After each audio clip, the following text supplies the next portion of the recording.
and all present. I, Anureet Kaur, BPT 4th year student of Banarsi Das Chandiwala Institute of Physiotherapy, bid a very warm welcome to you all in today's webinar.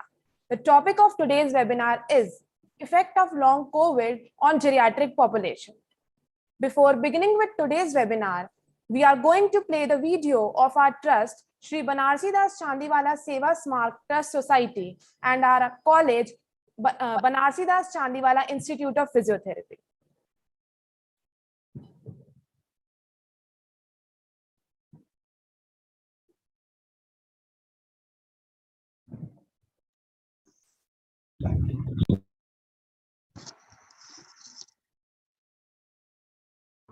Shri Banarsi Das Chandiwala Seva Smarak Trust Society.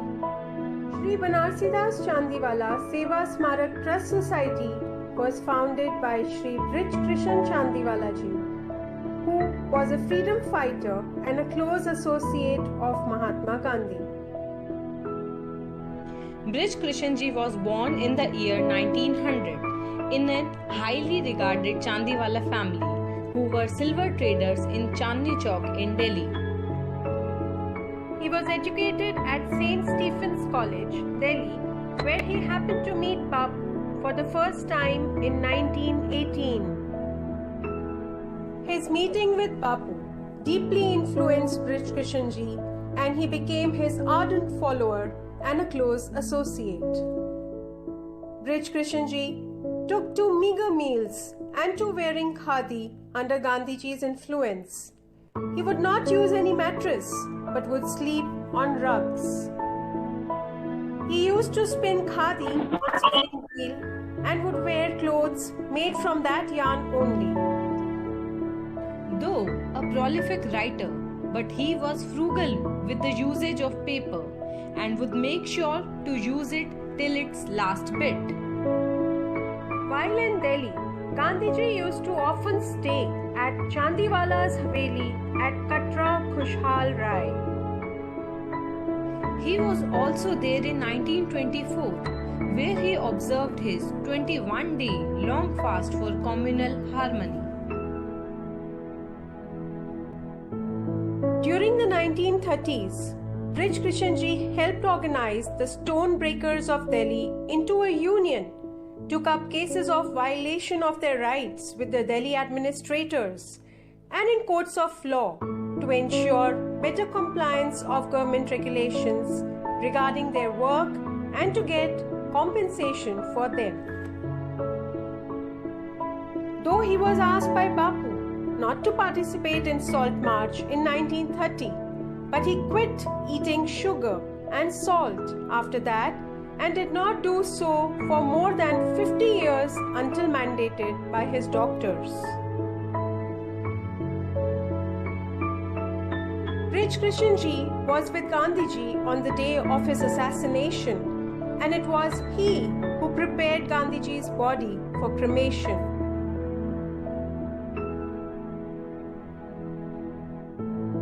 Brij Krishan ji's devotion for Bapu had no bounds. He authored a 3-volume book, Gandhi Ji Ki Delhi Diary, which chronicles Gandhi's day in Delhi. The other notable book that he authored in Hindi was titled Bapu Ke Charnon Mein, which was later translated into English as At the Feet of Bapu. He was affectionately called as Bhaiji by his associates.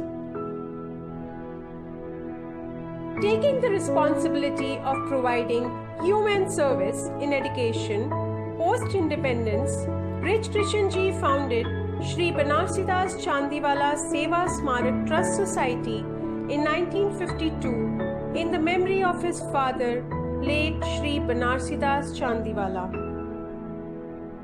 Post-independence, women education was a big challenge and of utmost significance.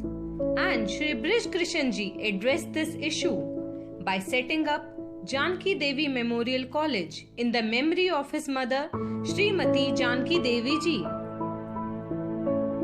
It was started in barracks at Rouse Avenue and was inaugurated by Mrs. Indira Gandhi in 1959. The foundation stone for the present building was laid at an off-North campus site in central Delhi at Sir Gangaram Hospital Marg to cater Central and West Delhi population by Pandit Jawaharlal Nehru in 1960. This followed by laying of the foundation stone for the residential quarters by the 4th President of India, Shri V.V. Giri. Janki Devi Memorial College is one of the prominent seats of women education in Delhi and is an autonomous institution affiliated to Delhi University. The other educational institute for girls run by the trust is Janki Devi Vocational Center that equips the girls with vocational skills and paves the way towards their economic independence. Rich Krishanji was honored with Padma Shri in 1963 for his devotion and contributions in the field of social services. Shri Banarsi Das Chandiwala Seva Smarak Trust Society runs 4 professional colleges affiliated to Guru Gobind Singh Indraprasth University. Banarsi Das Chandiwala Institute of Physiotherapy is approved by Delhi Council of Physiotherapy and Occupational Therapy, Government of NCT Delhi, and is categorized as Grade A+ by SFRC. Banarsi Das Chandiwala Institute of Information Technology and Banarsi Das Chandiwala Institute of Professional Studies Dwarka are both AICTE approved institutes also and categorized as Grade A+ and Grade A by SFRC respectively. Banarsi Das Chandiwala Institute of Hotel Management and Catering Technology. It is an AICTE approved and NAC accredited institute and also categorized as Grade A+ by SFRC.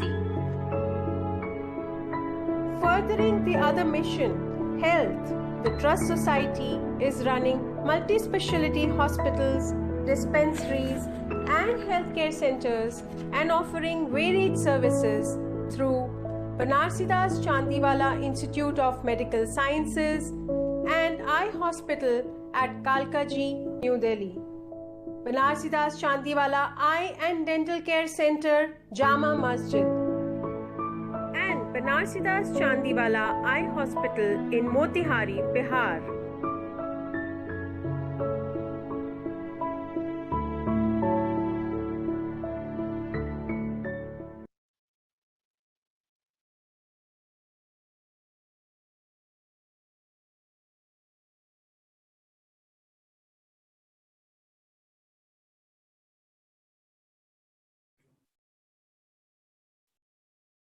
Now we are going to play our college video.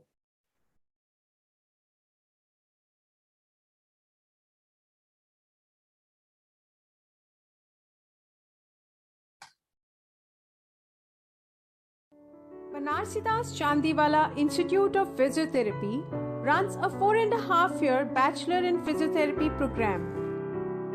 BCIP is situated at hardly 200 meters walking distance from Govindpuri metro station. In this ragging-free campus of the institute, the academic area comprises of state-of-the-art infrastructure.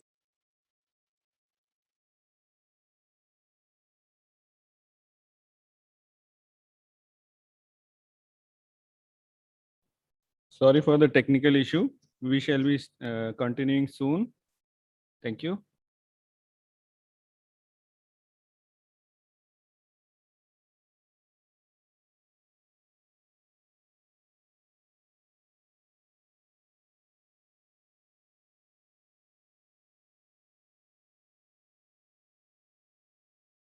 Has various gadgets like shoulder wheel, finger ladder, wall bar, parallel bar, suspension apparatus, Swiss balls, therabands and theratubes, wobble boards, and many others. The Electrotherapy Lab has various equipments like shortwave diathermy, ultrasound, mechanical traction, multistimulators, paraffin wax bath, hydrocollator packs, infrared lamp, ultraviolet lamp, and many more modalities for students to practice.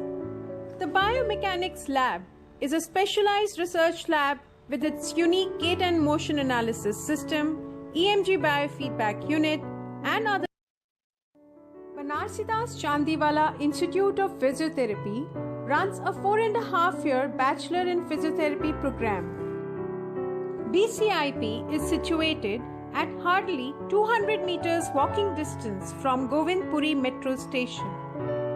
In this ragging-free campus of the institute, the academic area comprises of state-of-the-art infrastructure. The classrooms of BCIP are well ventilated, spacious, and air-conditioned, equipped with all modern facilities and audiovisual aids. The Exercise Therapy Lab has various gadgets like shoulder wheel, finger ladder, wall apparatus, Swiss balls, therabands and theratubes, wobble boards, and many others. The Electrotherapy Lab has various equipments like shortwave diathermy, ultrasound, mechanical traction, multistimulators, paraffin wax bath, hydrocollator packs, infrared lamp, ultraviolet lamp, and many more modalities for students to practice. The Biomechanics Lab is a specialized research lab with its unique gait and motion analysis system, EMG biofeedback unit, and other facilities.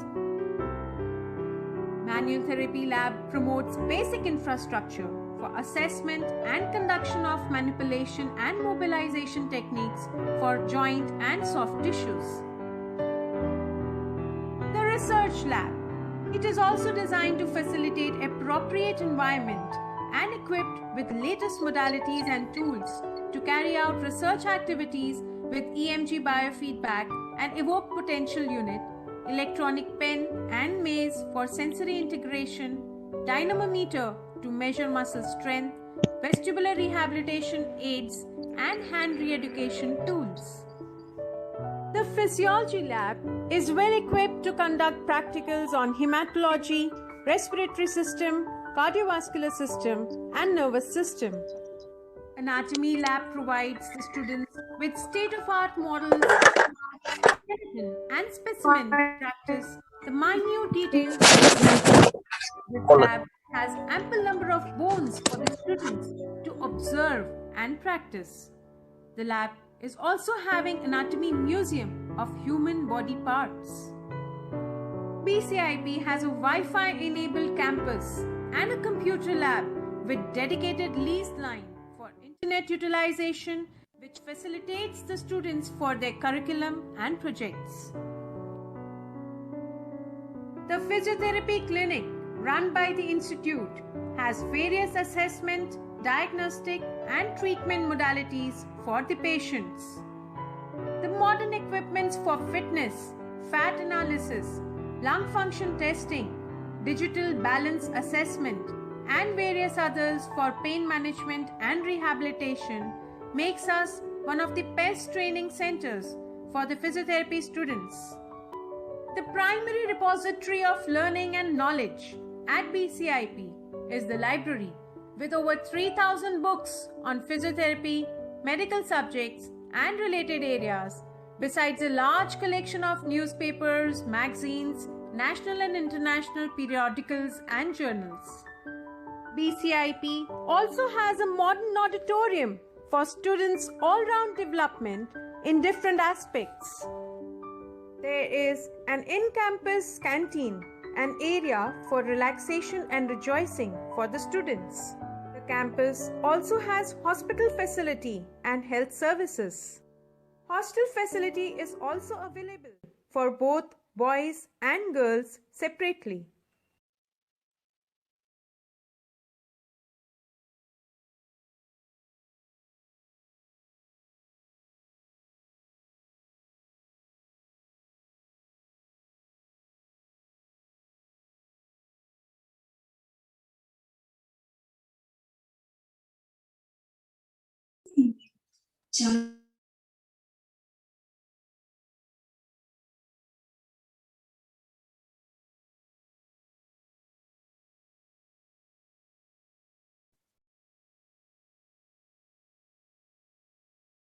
Without any further delay, let's begin our today's session by welcoming our eminent speaker, Dr. Sugashri Suresh Kumar, Assistant Professor, Meenakshi Academy of Higher Education and Research, Chennai. Ma'am has done her Masters of Physiotherapy in Neurology from KMCH College of Physiotherapy, Coimbatore. She is a member of Indian Association of Physiotherapists, Federation of Indian Manual Therapists, Institute of Engineering, Research and Publications, Association of Clinical Neurology and Mental Health. Ma'am also served as head of department in RVS College of Physiotherapy. Talking about her publications and achievements, Ma'am had published several research papers on geriatrics in various Scopus Index journals. Ma'am has been working in the field of geriatric rehab and has specialized in care of elderly people. Ma'am has also won Best Researcher Award. Now, I would request ma'am to kindly take over the session and enlighten us all.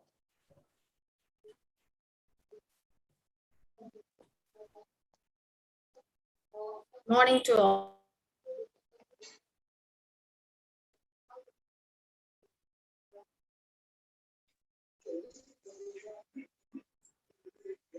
Good morning to all. Am I audible? Yes, ma'am, you are audible. Yes, ma'am, you are audible. Yes, sir. Thank you. Thank you so much for the fine introduction. I thank the organizers of Banarsidass Chandiwala College of Physiotherapy for giving me an opportunity to deliver my views on effects of long COVID in geriatric population. This entire week, you have been listening to the effects of long COVID. Okay, all must be aware of the deadly virus, and which has not turned a small single state or a country, but the entire world has been changed upside down, right? Okay. So with no further delay, I'll start sharing the screen.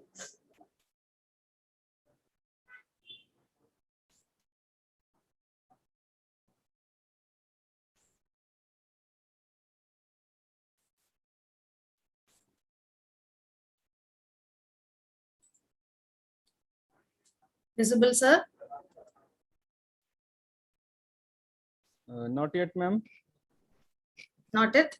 Not yet.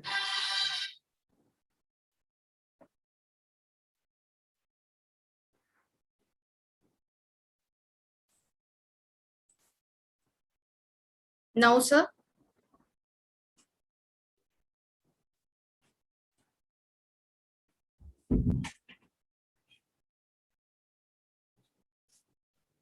Ma'am, we can't see your shared screen. Yeah. Okay, sir. Yes. You have to click on the green button. Yeah.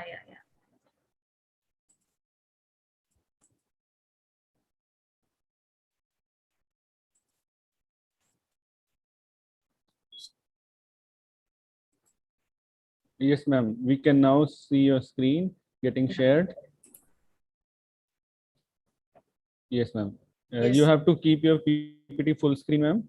Yeah. I'll keep, sir.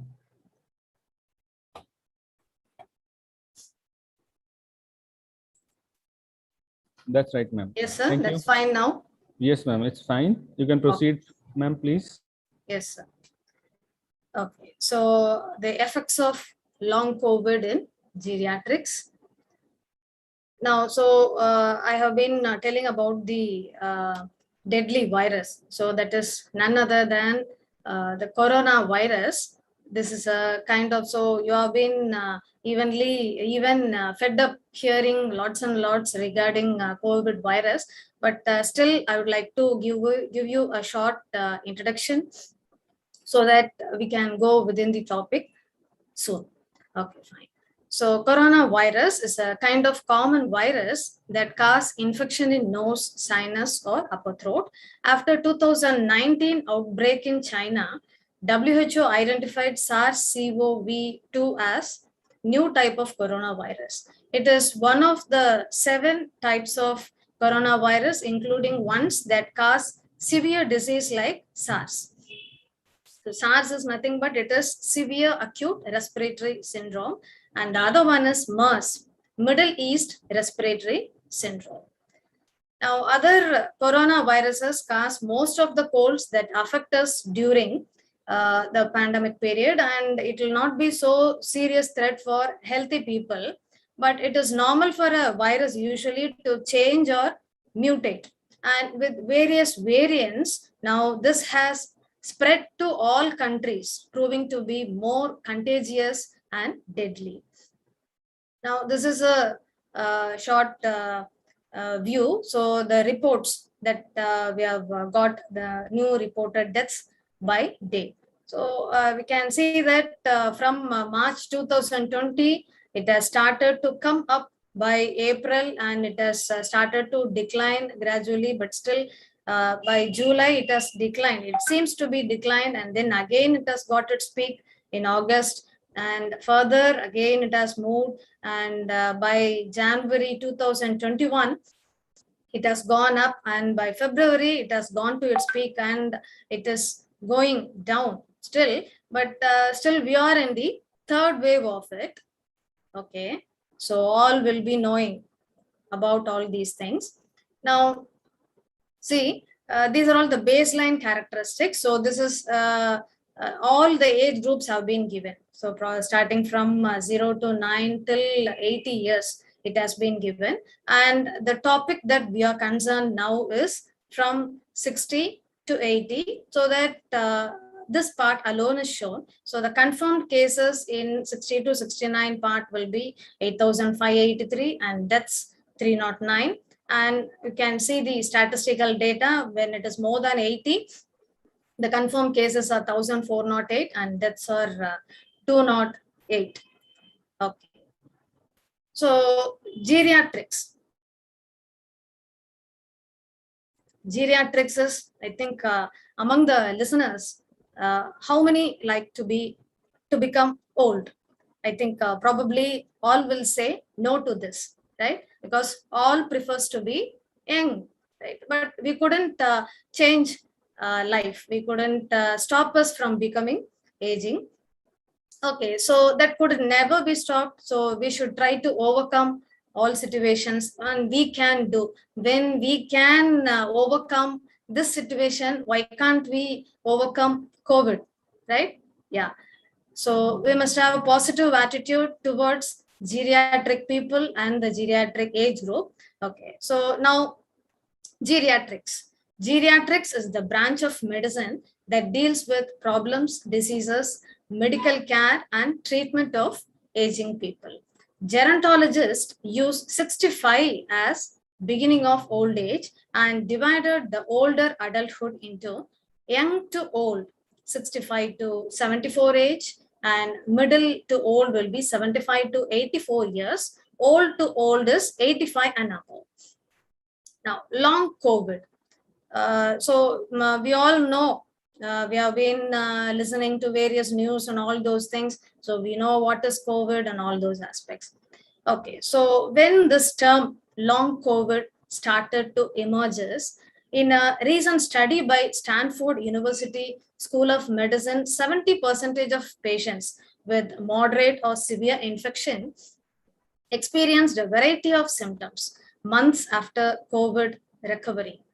So it is divided into 3 distinct categories, and these will be based on the signs after the first positive diagnosis. 3 categories are there. First one is acute COVID-19. Second one is ongoing symptomatic COVID-19. And third one is post-COVID-19 syndrome. Acute COVID-19 will be the symptoms which will persist till 4 weeks. And ongoing symptomatic COVID-19 is symptoms that will last till 12 weeks. So it will be from 4 weeks to 12 weeks. And post-COVID-19 syndrome is the symptoms that develop during or after infection, and if it is lasting more than 12 weeks without any possible alternative diagnosis, that we decide as post-COVID-19 syndrome. So these 3 are the distinct categories in a COVID positive patient, and generally the points to be considered in geriatric population, the testing strategies will differ. because in adult or in a middle-age group, the testing strategies, the assessment part will differ, and in a geriatric age group people, it'll differ. And then the potential drug interactions due to other diseases. So this is because as age passes by, what happens?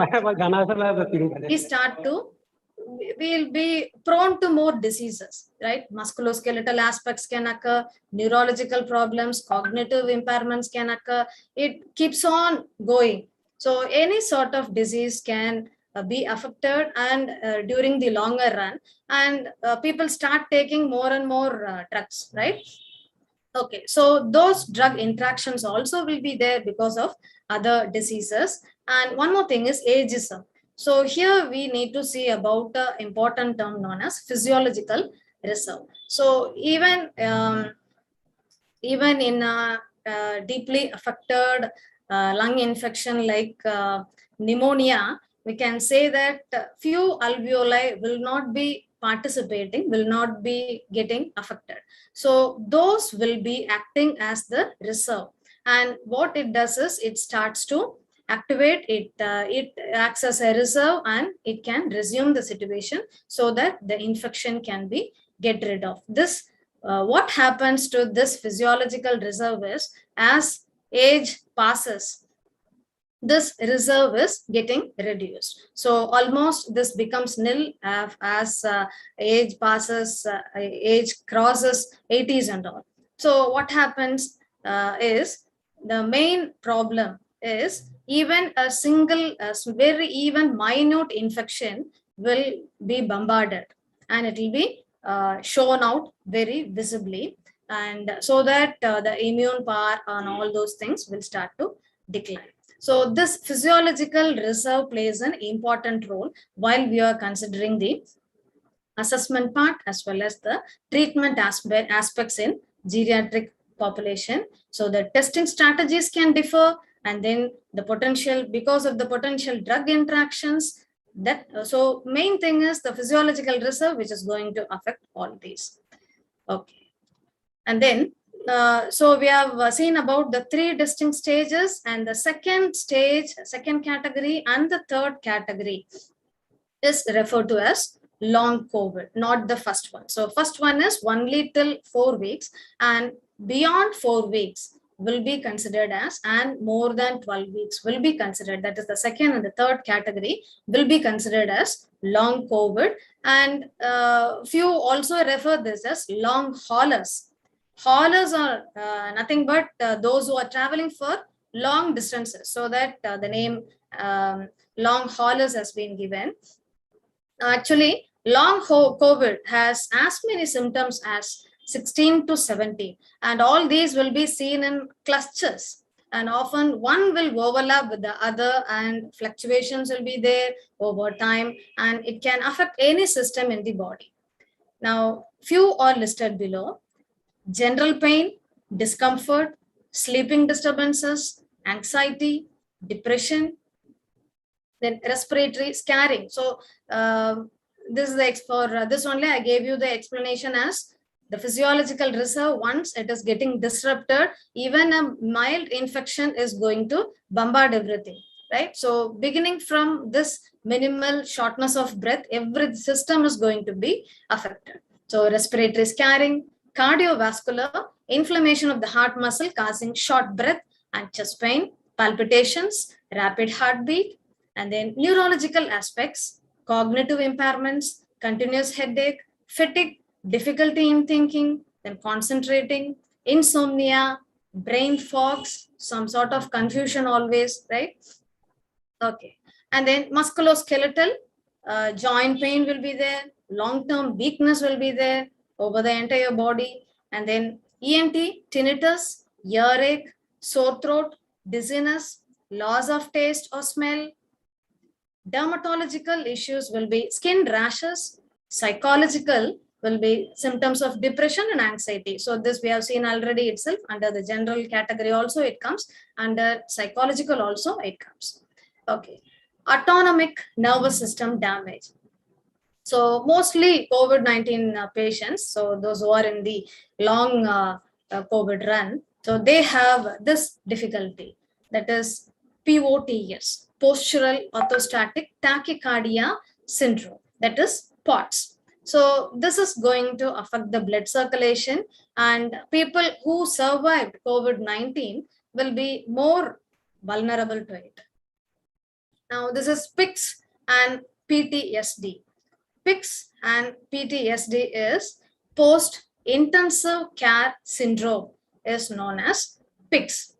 And PTSD is post-traumatic stress disorder.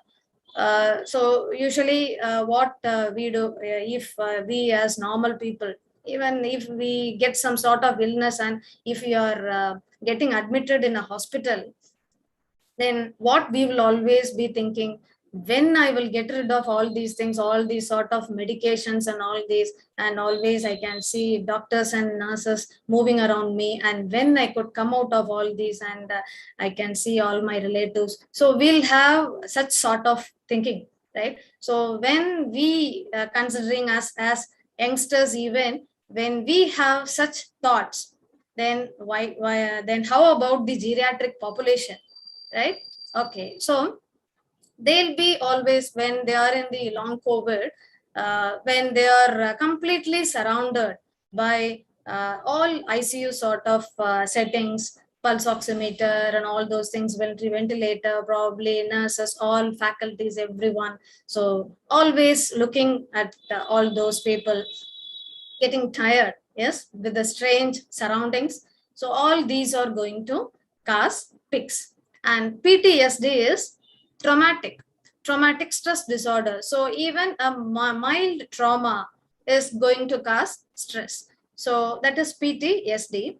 So gradually, a mild trauma, when it comes collectively, it becomes bombarded, and this is going to be shown as major disorder. Okay, so these two, PICS and PTSD, will ultimately cause more grief. PICS will lead to PTSD, and these both together can cause grief and isolation in elderly population. Okay, so this is again about PICS and PTSD. So as I said, in PICS, the strange surrounding and all those things, this is going to cause some, they'll become more stressful, right? And this is post-traumatic stress disorder. And one more thing is, I told about the POTS, and even without POTS, we can see that COVID-prone patients will be under insomnia. That is known as COVID insomnia, and that is a common complaint. And kidney damage can occur. Long-term kidney disease, and this can even cause need for dialysis. Diabetes, especially diabetes type 2, is that is, it has got its relationship more. Still, everything is under research, how it is getting related. But we can even see people, those who have recovered from long COVID also, they have remnants of type 2 diabetes. Now, the long-term challenges. We can see it. So already we saw about SARS and MERS. So SARS is severe acute respiratory syndrome, and MERS is Middle East respiratory syndrome. SARS, actually, it started by 2002 and MERS by 2012. SARS because of the infection, because of the international travel, and MERS is from the domestic animals, like the major reservoir is camel. Okay, so mostly these mimics the symptoms of corona, and millions had COVID-19, then both leading to huge health problems causing. So finally, what all these are going to do is isolation, economic disadvantage, lack of access, change in daily routines. Okay, so what we are going to do? So we have seen about the changes in the physiological reserve. We need to have changes in, so because of this, we will be having certain changes in the assessment procedure, in the treatment techniques and all those. We have to address all issues. So we have seen what are all the effects. So we as therapists, we need to decide certain things. Okay, so the guidelines that are developed collaboratively by these three, that is NICE, SIGN, and RCGP. NICE is National Institute for Healthcare and Excellence. SIGN is Scottish Intercollegiate Guidelines Network. RCGP is Royal College of General Practitioners. So they have given collaboratively guideline, and they have decided and they have told certain aspects like who are involved, then the method of assessing and the investigations, referral, plan, then follow-up and monitoring. Okay, now who are involved? So healthcare practitioners and the healthcare staff involved in planning and the delivery services. So we are the healthcare practitioners. You'll be knowing about healthcare practitioners, and healthcare staffs are none other than we'll be completing the rehabilitation part and all those things, and later that has to be followed regularly. It has to be given a clear plan and other sort of delivery aspects. Everything has to be prompt, right? So that it will lead a very good functioning of the patient. Okay. So now healthcare practitioners with expertise in treating fatigue and respiratory symptoms. So the common symptoms we saw, it is breathlessness. Certain additional expertise also may be needed depending upon the age and the symptoms. So as I told you, this is geriatric population, so we need to concentrate more. Yeah. Okay. Now the core team will include, and this is not limited to only these areas, but it is dependent on physiotherapy, occupational therapy, clinical psychology, rehabilitation medicine. Okay. Rehabilitation medicine will cover all aspects. Okay. Now then the next one is under assessing, always consider a screening questionnaire as a part of initial consultation. So this will help to capture all the person's symptoms. This can be used in conjunction with clinical assessment. So we need to use a holistic person-centered approach. So why we use the term person-centered approaches, for each and every patient, the symptoms may differ, and we have seen nearly more than 16 symptoms are there, and they can get clubbed in certain patients. They may not get clubbed. It shows its variations from person to person. So each person has to be individually looked into. So a person-centered approach is needed and a holistic approach also. So this must be multidisciplinary. So must analyze every aspect and use a holistic approach and include a comprehensive clinical history. Now, appropriate examination that involves assessing physical, cognitive, psychological, psychiatric symptoms as well as functional abilities. Okay, so attending to the history part itself, it shows us very good clues on arriving at provisional diagnosis. So it must be always clear with the history. Yeah. Now include in the comprehensive clinical history of suspected or confirmed acute COVID-19, and then the nature and severity of previous and the current symptoms. So previously they might have got certain symptoms, and at present, so previous issues and what is happening now. And one more thing is timing as well as the duration. So this also, as I said, more than 17 symptoms are getting clubbed together, and it may vary also. So time, duration, everything has to be looked into. Okay, and history of other health conditions. So since this is geriatric population, we must be more concerned about other health issues also. Okay, now the investigations and the referral.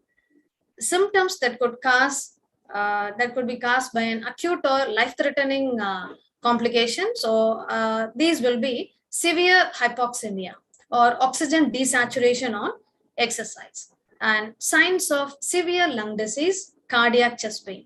These three will be the important aspects which will need investigations further as well as referral.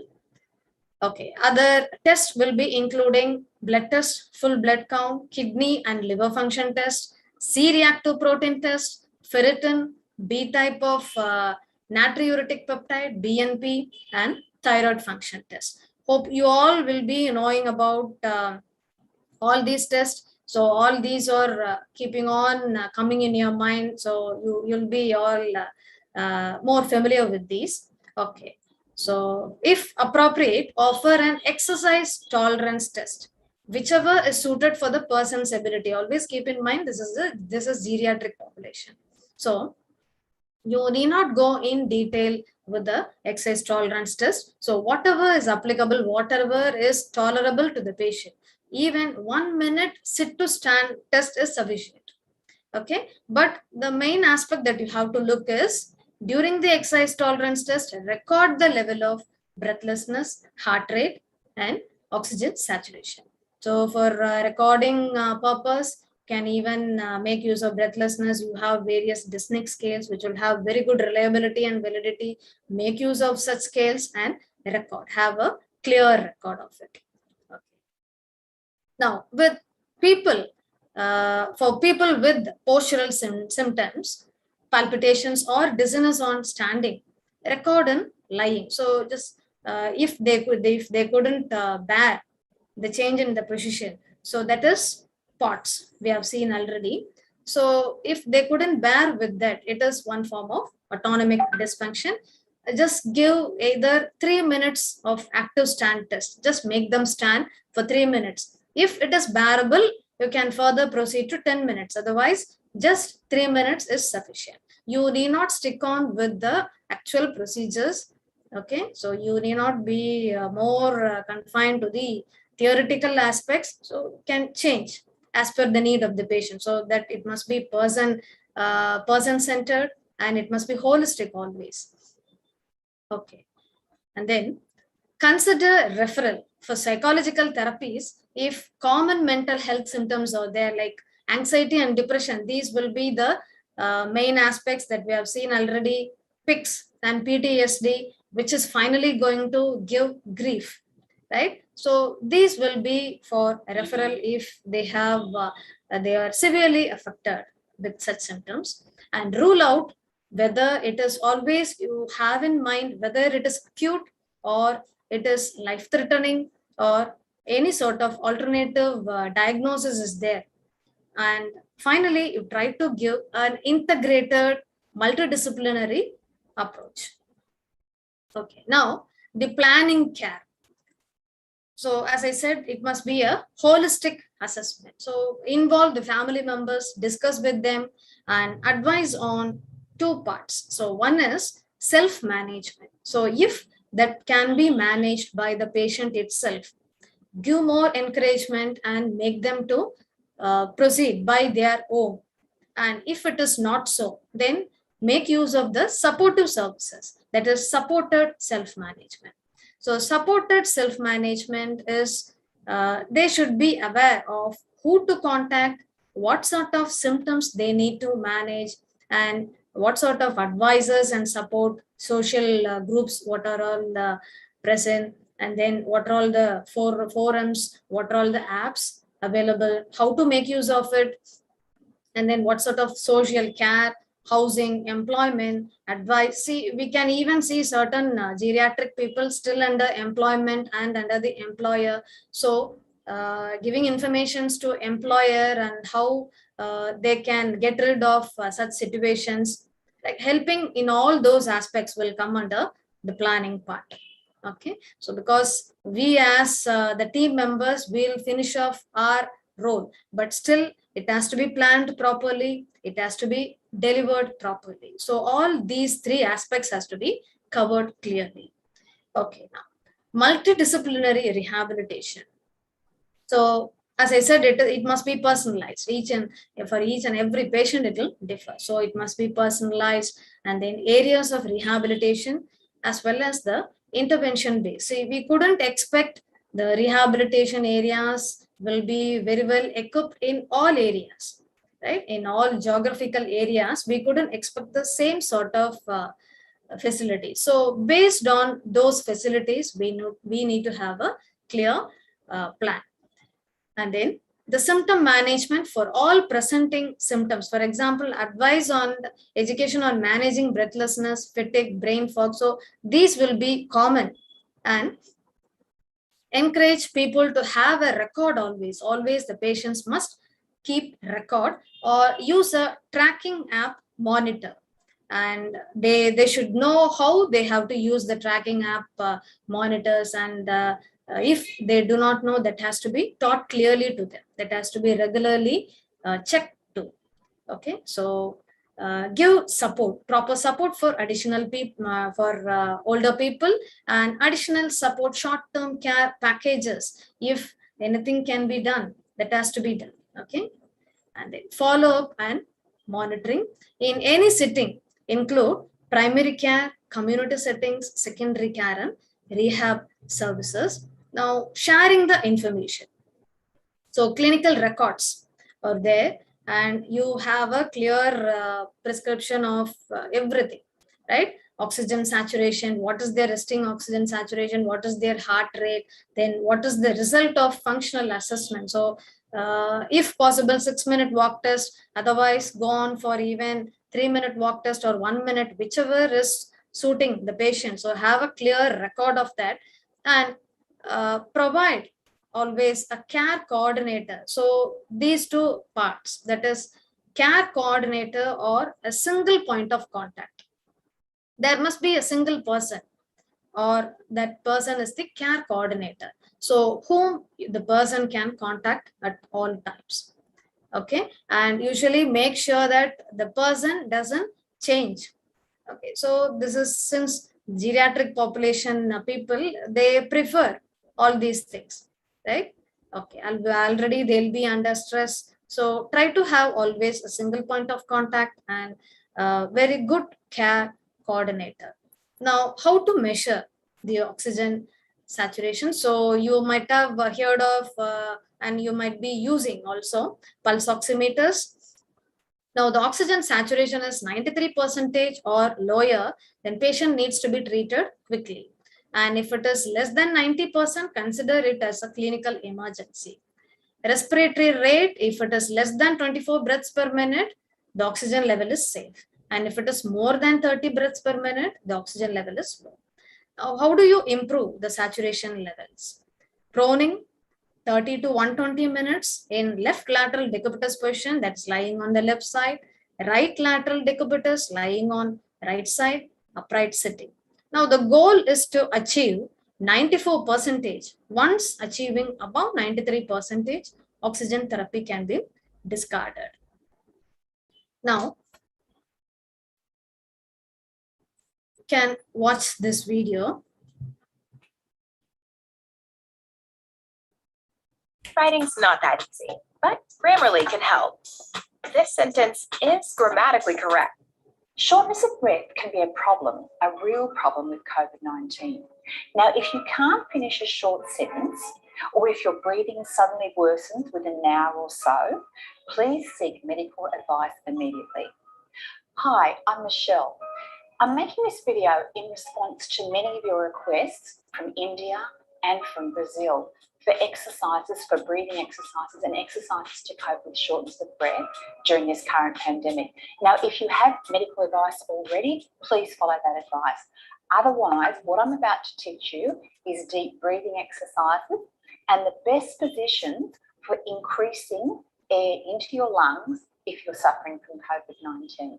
You'll also find translations for this video in the closed captions below in Hindi, in Urdu, and also too in Spanish, if that will help you with your recovery as well.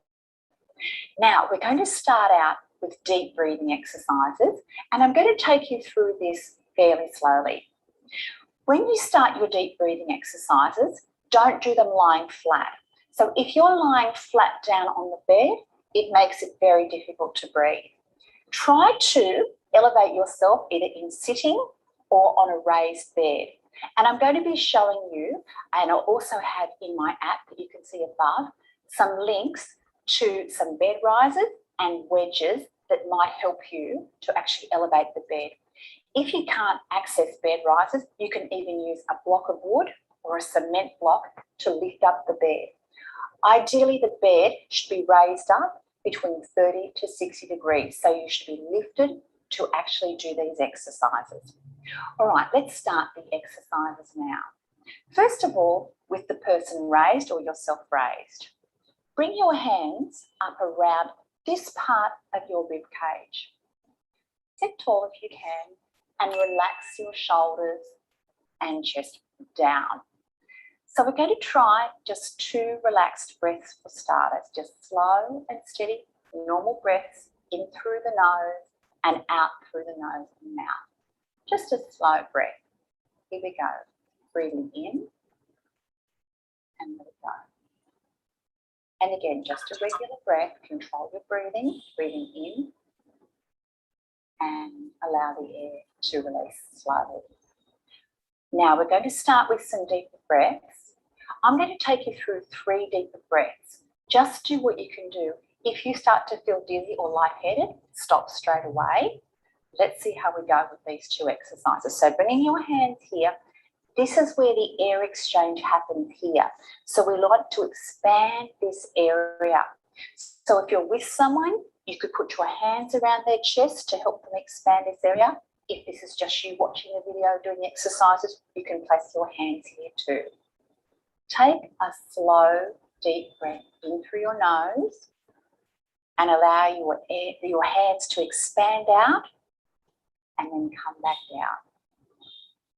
Now, see if you can take it a little bit slower if you can. If you're short of breath, you might not be able to. Let's go again. Breathe into here. Breathing in through the nose and let the air out slowly. Good. We've got one more time if you can do this. Take it slow and steady. Breathing in and let the air out slowly. Obviously, if you can hold that breath a little bit longer, then please do so. That's a good thing to do.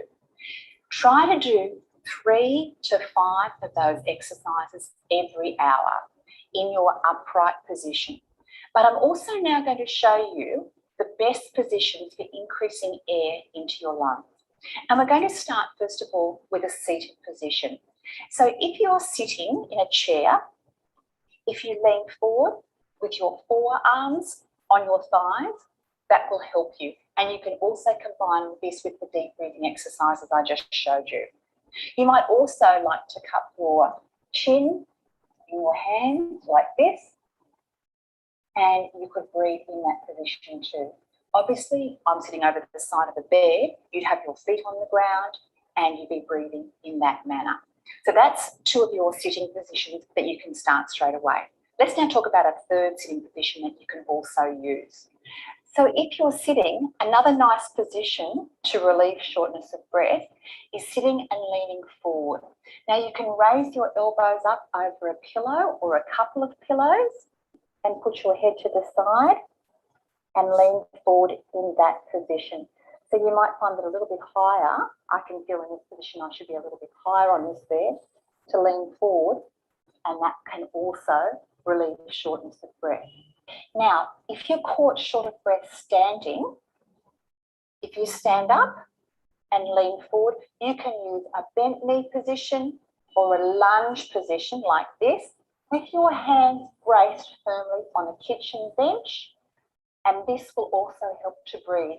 By fixing your hands, it helps to open up the chest. So you'll find that leaning forward and holding onto something and practicing the deep breathing exercises that I just showed you can help you relieve shortness of breath if you're suffering from that symptom with COVID-19. Now I'd like to take you through a lying down positioning routine that you can use during the course of the day for your breathing. Ideally, you should be changing your breathing position, your resting position, every 1 to 2 hours if you can. So try not to stay in the same position, and definitely don't lie down flat on your back unless you've had medical advice to do so. Now, this is the way we start. We start lying on your tummy so long as you haven't eaten in the last half an hour or that you're not vomiting or feeling nauseous or unwell. And you must also make sure that you can actually get in and out of this position yourself. Please don't position anyone in this position if they can't get in and out of this position themselves. And basically, you use a pillow underneath your hips and you lie down. So we're going to come into lying down, over, and in that position. Bring one arm up or both arms up if you can. And you can see I've got one leg bent out to the side and your head can come down to the side. Now I could use a folded cloth under my head in that position. And this helps to get air into the back part of the lung in the bases there. So it's a really useful position with COVID-19. You could stay in that position for 1 to 2 hours if that feels tolerable. Then what you do is you lie onto your right side. So this is where I'm going to need an extra pillow. So coming onto the right side, pillow between the legs, a pillow for the upper body, and also a pillow for the head. So that's my right side, again, for 1 to 2 hours. Okay, and then we come over onto the back. So coming on your back to rest, this is where you'll need your wedge. Remember that we're only lying on our backs elevated, or this is where you'll need to raise the bed. And you can then be resting in this position. Again, for 1 to 2 hours, you might find that bringing your hands over, raising your hands there, it's comfortable for you as well. So we've gone from our tummy to our right side. Now we need to go over onto our backs, and now we need to go onto the left side. So we're going onto the left side now. Again, the pillow between the legs, and I would move the wedge, which is all a bit tricky here at the moment. And then coming down into that left side lying position. And then finally, to finish off that little routine, you'd come back into lying onto your tummy prone. So you can see we've gone tummy, right side, onto the back with the bed raised, left side back down flat again, and then we finished off there. You could be then coming back onto prone or lying on your tummy. So that's a lot we've gone through, isn't it? We've talked about the deep breathing exercises and the importance of the 3 to 5 slow deep breaths here. Not using the chest, but breathing into your belly. We've also talked about some alternative positions you can use. Sitting, leaning forward, and also to standing, resting on something. And finally, I've taken you through a little guided routine that you can do lying down on the bed to increase the air entry into your lungs. Finally, I'll just mention the importance of a pulse oximeter. So you can access pulse oximeters, wedges. If you get my app, you can see my recommendations below this video in the app. And a pulse oximeter is a little device that fits on the finger, and it measures how much oxygen is in your blood. These are inexpensive little devices and they're very useful. When you're changing position, your oxygen level shouldn't decrease, and you must monitor the person for that first 15 minutes each time they change position. If they become short of breath, move out of that position straight away. So if the oxygen saturation levels drop below 92%, then that is a medical emergency and go to the hospital. So if you can't breathe during a short sentence, or if you notice that your oxygen levels are suddenly getting very short of breath within an hour, or your oxygen saturation levels drop below 92%, that's the sign to get medical help straight away. So I really hope this is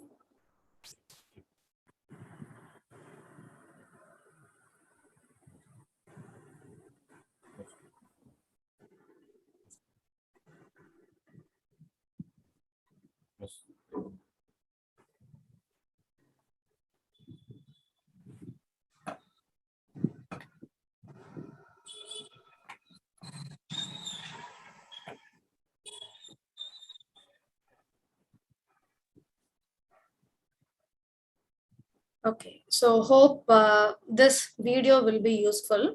So we have seen in detail about the importance of breathing exercises, what are the change in the positions you go on with, making use of the wedges and how the technique has to be performed. Okay, so all these changes. So this is based on, based on the geriatric age group, you have changes. Okay, so whatever is feasible to the patient, just go on with that. Okay, now some sort of disproportionate burden occurs. Social distancing will be hard for everyone, especially in geriatric patients, and older adults are at increased risk of social isolation. So we saw about PICS and PTSD, and ultimately it is going to cause grief, right? So here it goes. And then may have lost their partners and friends because of COVID, may not have any sort of work connections due to retirement, and more likely to have limited transportation options. So because of the ailments, so usual ailments itself will cause limited transportation options for geriatric age group. And so this occurs, and mostly few people will like to live alone, we can say. Okay, because they think that they are burden for even their kith and kin. Okay, now certain tips to follow for geriatric population: reduce the exposure to infected people, especially who bring infections. So we know who will be bringing infections, right?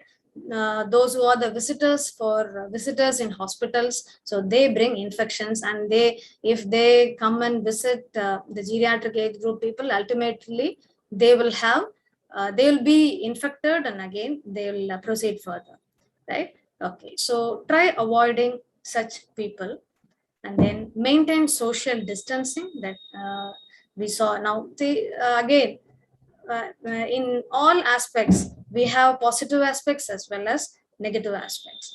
Okay, now use sanitizers, make them busy always. So we know that they'll be under stress. Okay, and so always don't make them to hear all sort of alarming news about COVID, because whenever they see all such news, then they'll be always in an excited state, and ultimately it is going to worsen their health condition, right? So make them to hear music or whatever they think is entertaining, and always make them busy, keep them accommodated with whatever they like. Avoid listening to news, as I said now, and then give very good balanced meals, and then breathing exercises, as I said. So this is the most important aspect in dealing with the less oxygen saturation, so that the importance of maintaining oxygen saturation. So breathing exercises, and then meditating, so which will be the stress buster. So meditate and make them talk with people whom they trust. Okay, and when we see, we can even deal with various other aspects like cognitive impairments, then skin rashes and all those. So all various, so we saw about various symptoms, nearly 16 to 17 symptoms, they all will get clubbed together, either that can be seen in isolation and all these. So the single remedy is they must be stress-free. And one more thing is, the basic aspect is they must get rid of their shortness of breath. So once they get rid of shortness of breath, then automatically it takes time, but still, whenever a COVID patient is affected, just inform them that you need not alarm them. Okay, so just inform that they may get long COVID also. Okay, possibilities are there, because since research is going on in all aspects, so possibilities are there. So just give them an information that they may get long COVID symptoms, and if they get long COVID also, they can manage, right? So no need to worry about all those aspects, like we have seen 16, 17 symptoms, all those. So this is just for information. So they need not worry about all those things. So try to manage everything. So psychologically, they need more cooperation from everyone. So psychological well-being is needed. And then once when they are clear with what are all the change in positions, how they need to motivate themselves, and either if they need their own management, self-management is needed, or self-supported management is needed, they must know whom to contact and what are all the things that has to be managed by self also.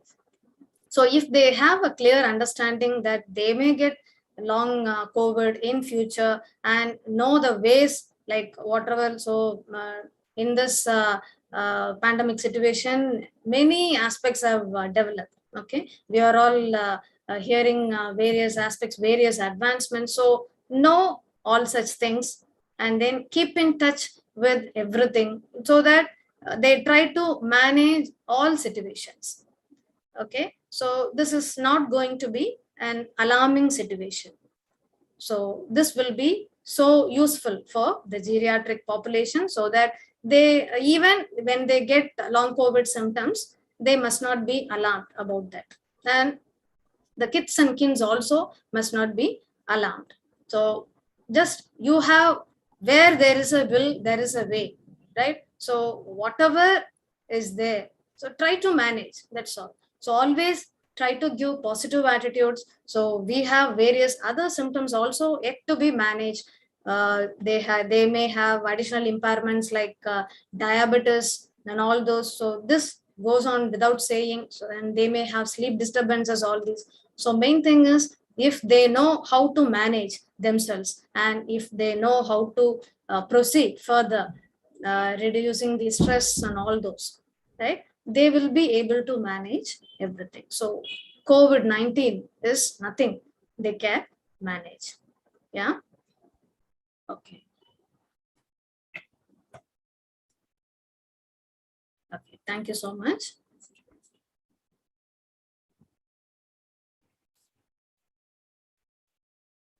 Ma'am, you have to stop sharing the screen. Yes, sir.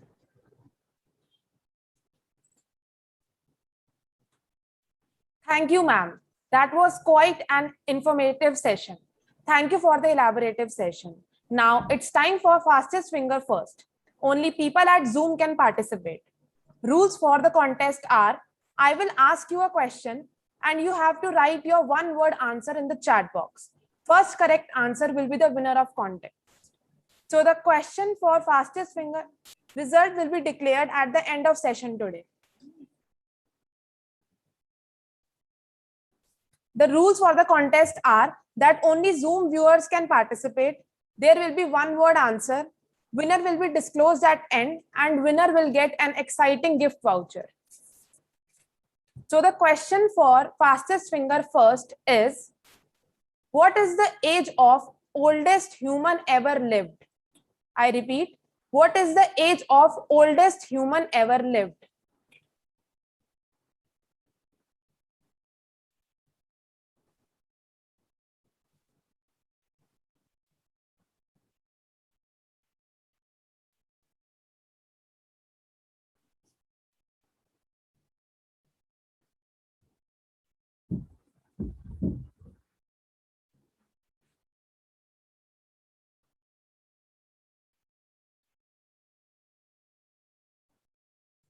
Thank you, participants. Result will be declared at the end of session.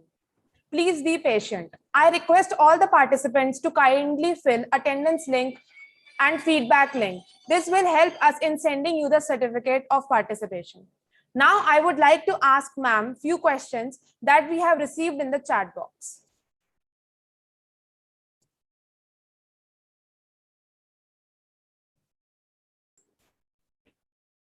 Ma'am, our first question is, how does COVID-19 affects the joint of elderly and what is the treatment plan for it? Okay, we couldn't say that. See, we have various researchers, it is still going on. We say the virus is affecting almost all joints, and see, elderly people will have other ailments, right? Okay, they might have got knee joint problems, okay, ONE or anything else, degenerative disorders priorly. Okay, it need not get affected directly by coronavirus itself. still for those aspects, research is going on. But we could say that priorly they might have got, and they might have under more stress because of that, right? Okay.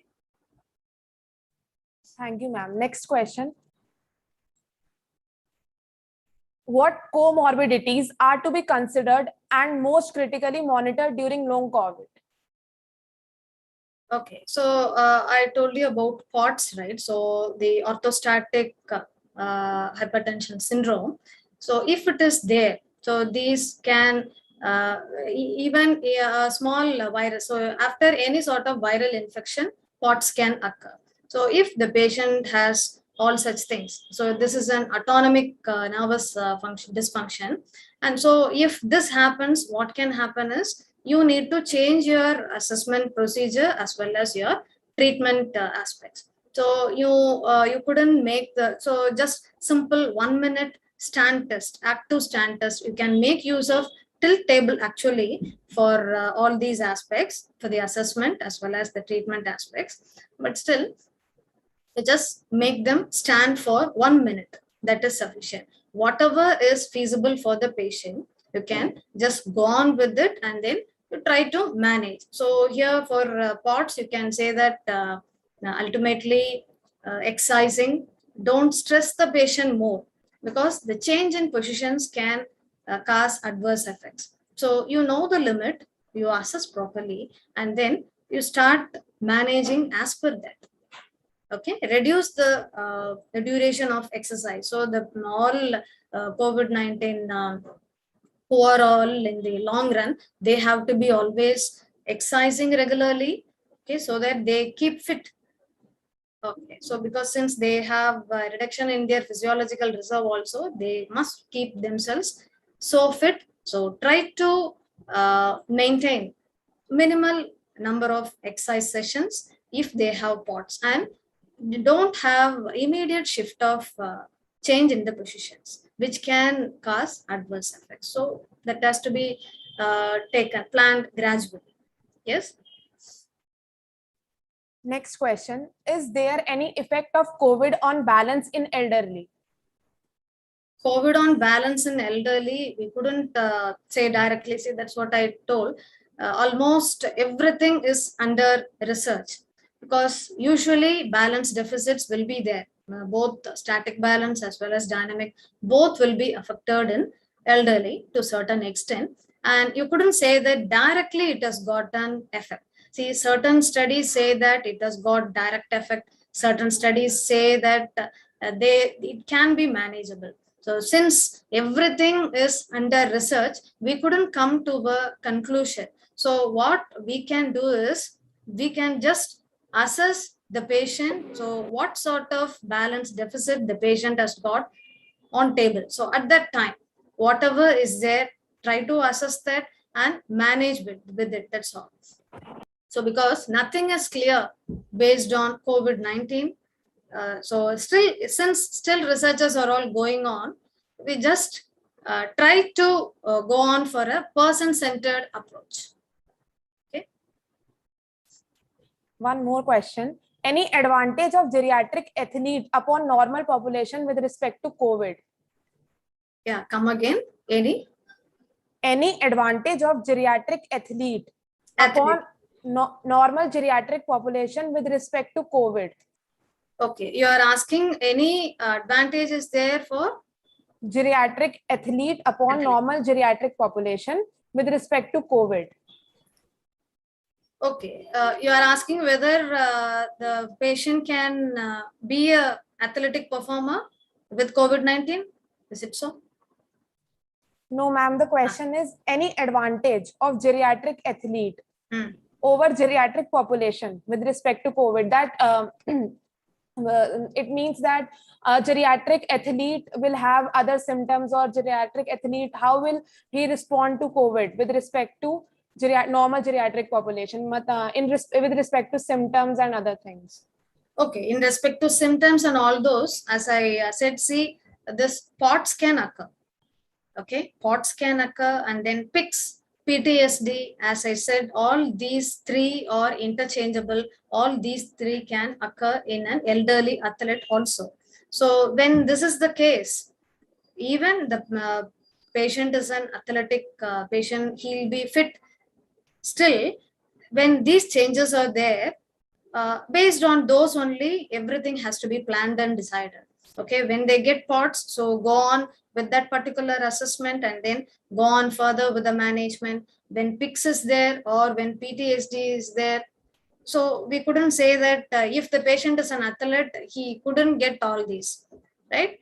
He is prone to get, because COVID-19 is like that, because so he's like that, so he is prone to get that. So try to get rid of all situations. Okay, so once when all these situations subside, again the patient can resume his athletic performance. Yes. Thank you, ma'am. Yes. Thank you, ma'am, for clearing our doubts. On behalf of BCIP, I would like to thank you for sharing your valuable knowledge with us. That was such an exemplary session.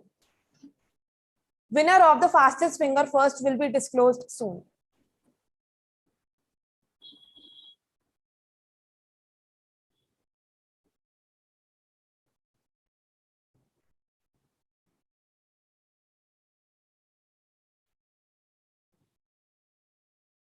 Thank you all. Can I leave the meeting?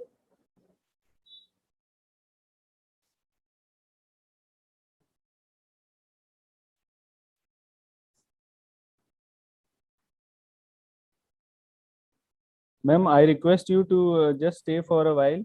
Yeah, We sir. are just closing the session. Yeah. Okay, sir. So the winner of fastest finger first is Shweta Singh. Congratulations to you on behalf of BCIP. You will receive your gift soon. Our tomorrow's webinar is on effect of long COVID on mental health. I would like to thank our viewers for being with us. Keep following BCIP. Thank you all the viewers.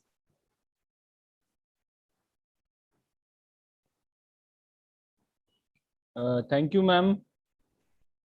Sugashri ma'am, a lot Yes. of thanks from BCIP. I would also thank my viewers, the organizing team, especially Anurid, and I would also like to thank Dr. Nidhi and all my faculty members for providing the support. And not less than least, I would also like to thank the God Almighty that our event has happened nicely today. It was a very nice lecture, ma'am. Very pinpointedly, you have discussed a topic, and thank you all. Thank you very much. So we'll be signing off now and meeting tomorrow on our next webinar topic. And I hope to see you all tomorrow. Thank you all. Thank you very much. Thank you, sir. Thank you. Thank you. Shall I leave, sir, now? Yes, ma'am. You can leave. Yes, sir. Thank you so much.